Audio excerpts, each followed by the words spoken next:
আল্লাহর নবীকে বাধা শুরু করে দিলাম। দরদি নবী হাত ওখানা জোড় করে বলেছিল, নানু ভাই আমাকে তাড়িয়ে দিও না, তোমরা কলেমা না পড়লে আমাকে গ্রামের ভিতরে যেতে দাও। আল্লাহ রাসূল বয়স্ক লোকেদের কথা বাপজি বাধাকে বাপজি অমান্য করে নবীজি গ্রামের ভিতরে চলে গেলেন তায়েফ নগরে।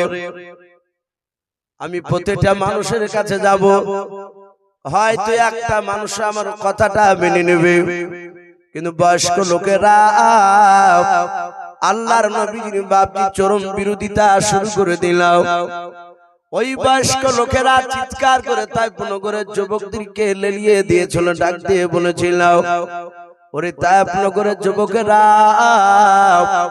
তোমরা শুনে নাও, ওই দেখো মক্কা নগর থেকে একটা পাগল আমাদের গ্রামে চলে এসেছে, ওর নাম মুহাম্মদ। সকলে বলুন সাল্লাল্লাহু তাআলা আলাইহি ওয়াসাল্লাম। ডাক দিয়ে বলল, ওরে যুবকেরা এই পাগলকে মারলে তোমরা নেকি পাবা, এই পাগলকে পাথর দিয়ে মেরে মেরে তাকে গ্রাম থেকে বিতাড়িত করে দাও, গ্রাম থেকে তোমরা তাড়িয়ে দাও।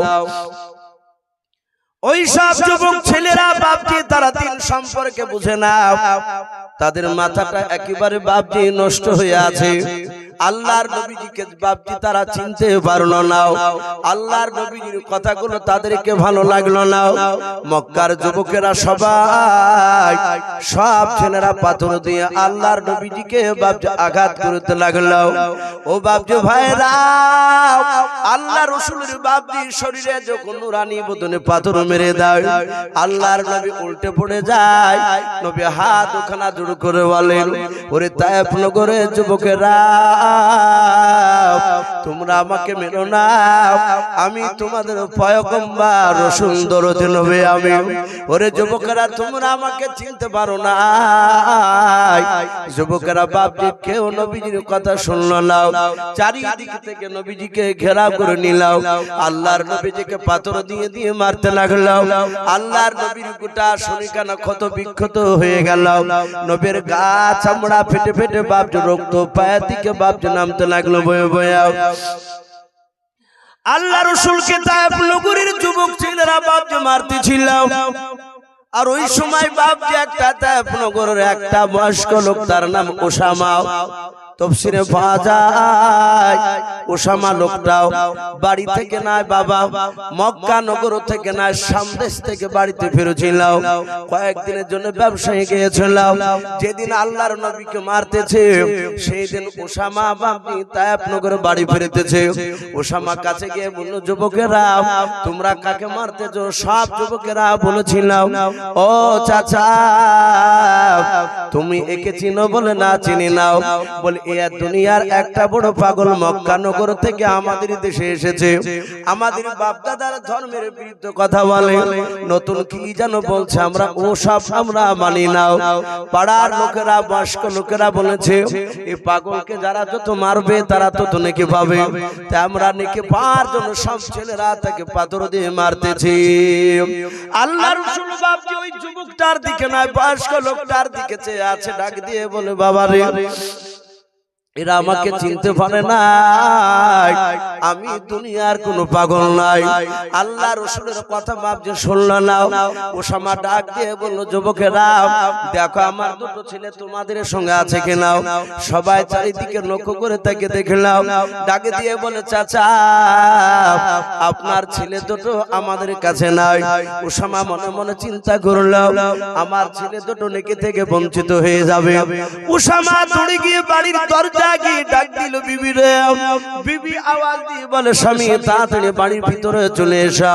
কেন তুমি দরজায় দাঁড়িয়ে আছো? ডাকে দিয়ে বলে, বিবি রে আমার সন্তান দুটো কয়। বলে তোমার সন্তান দুটো বিছানায় ঘুমিয়ে আছে। বলে এখনো ওঠে নাই, বলে নাও তাড়াতাড়ি ডাকো। বলে কেন?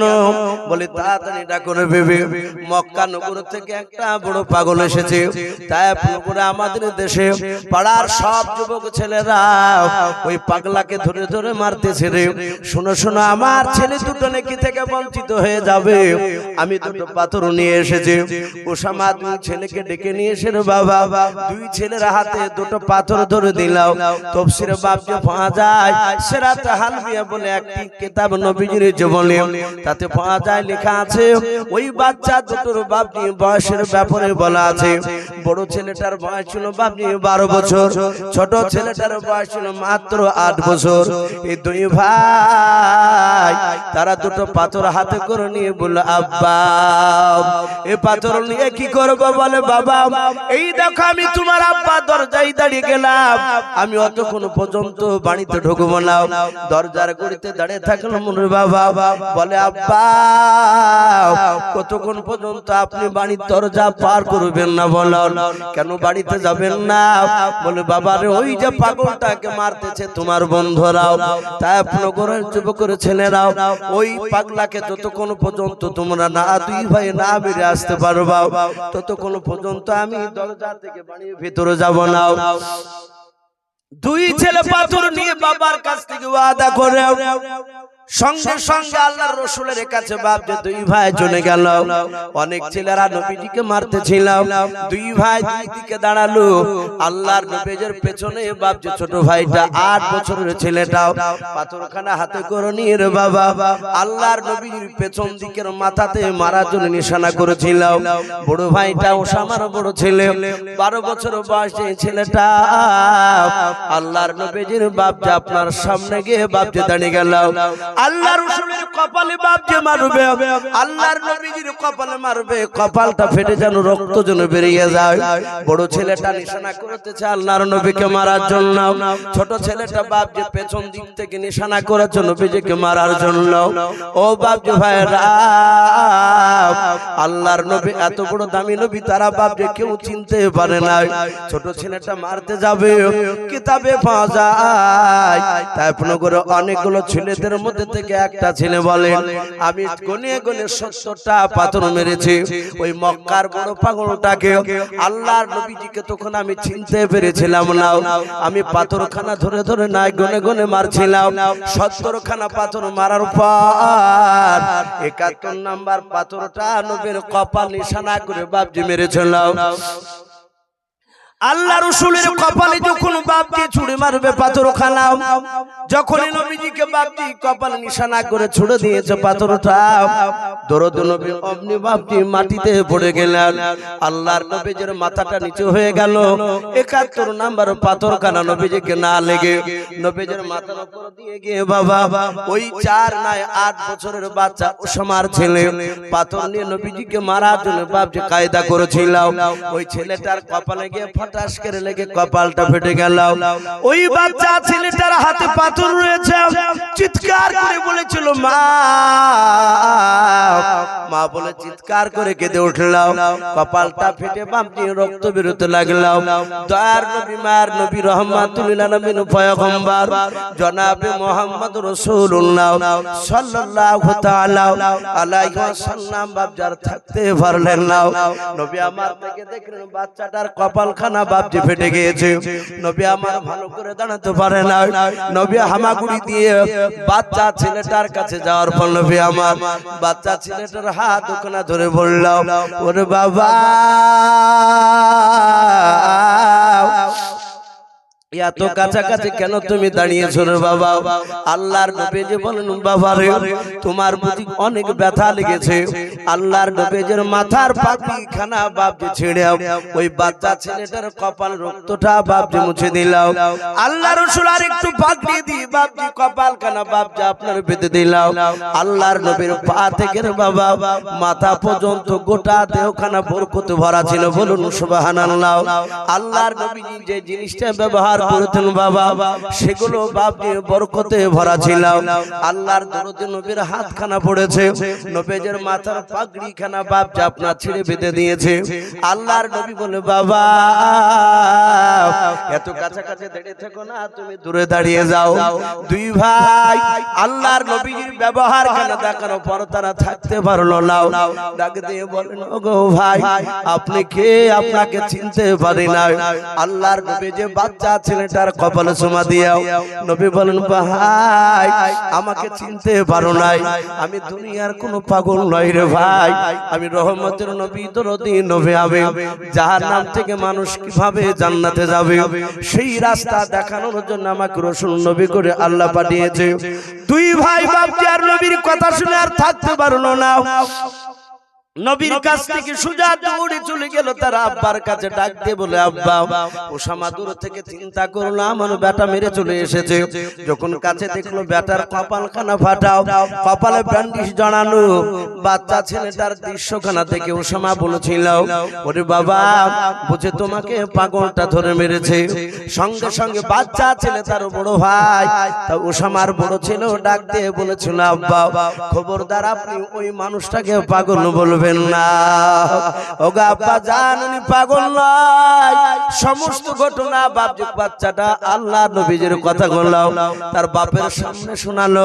আল্লাহর নবী জনাবে মুহাম্মদুর রাসূলুল্লাহ সাল্লাল্লাহু তাআলা আলাইহি ওয়াসাল্লাম দরদি নবীর বাপের কথা শোনার পর ওসামাকে ডাক দিয়ে তার দুই ছেলে বলে আব্বা চরম অন্যায় করেছেন, আমাদেরকে মারতে দেওয়ার জন্য আমাদের হাতে পাথর তুলে দিয়ে এটা অন্যায় করেছে। আব্বা আমরা দুই ভাই মারি নাই, তাকে চিনতে পেরেছি উনি আখিরি জামানার পয়গম্বর। ওগো আব্বা মা তোমরা দুজন চলো, আমরা চারজন বিশ্ব নবীর হাতে হাত দিয়ে কলমা পড়ে মুসলমান হব। জোরে বলুন সুবহানাল্লাহ।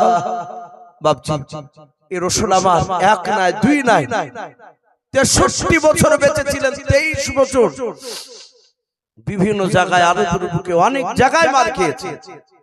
এই বিশ্ব নবী যখন ইন্তেকাল করবে মৃত্যুর শয্যায় ছটফট করছে।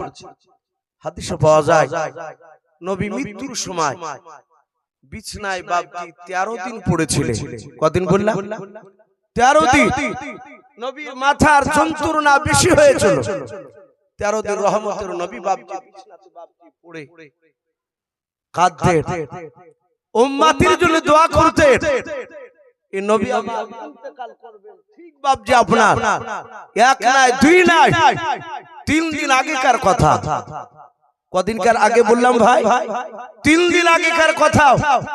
নবী আমার ইন্তেকাল করবেন তার 3 দিন পূর্বে হাজার হাজার বাপজি আপনার সাহাবায়ে কেরাম মক্কা জয় হয়েছে। গোটা আরবের বাপজি এলাকার যত সাহাবা সবাই দৌড়িয়েছে আল্লাহ রাসূলের বাপজি মৃত্যু হয়ে যাবে, নবী চলে গেলে আমরা কাকে দিয়ে থাকব? আমাদের রাহবার আমাদেরকে কে পরিচালনা করবে? আমার বিশ্ব নবীর সাহাবারা সবাই দল বেঁধে বাপজি বসে আছে, সবাই কাঁদছে। সবাই জানেন যে নবীর দরবারে চিৎকার করে কথা বলা যাবে না। আমার বিশ্ব নবীজির দরবারে সাহাবায়ে কেরামরা সকলেই চুপচাপ শুধু নবীর চেহারার দিকে চেয়ে আছে, আর দুই চোখের কোণা দিয়ে ঝরঝর করে পানি পড়ছে। আল্লাহর রাসূল উঠে বাপজি দাঁড়াতে পারছেন না। আমার রহমতের দরুদ নবী আমার সাহাবাদিকে লক্ষ্য করে বলেন সাহাবা আমি সোজা হয়ে ভালো করে দাঁড়াতে পারি নাই রে সাহাবা। ওরে আমার উসমান গনি জামাই, আলী রাদিয়াল্লাহু তাআলা আনহুম আজমাইন জামাই, নবীর দুই জামাইকে বিশ্ব নবীজি ডাক দিলেন, বলে জামাই আমার হাত দুখানা ধরে তোমরা উঁচু করে আমাকে বসিয়ে দাও। আল্লাহ রাসূলের হাত দুখানা ধরে বাপজি বসিয়ে দিলাও। রহমতের নবী দরদ নবীর কেমন ব্যবহার ছিল দেখুন বাবা।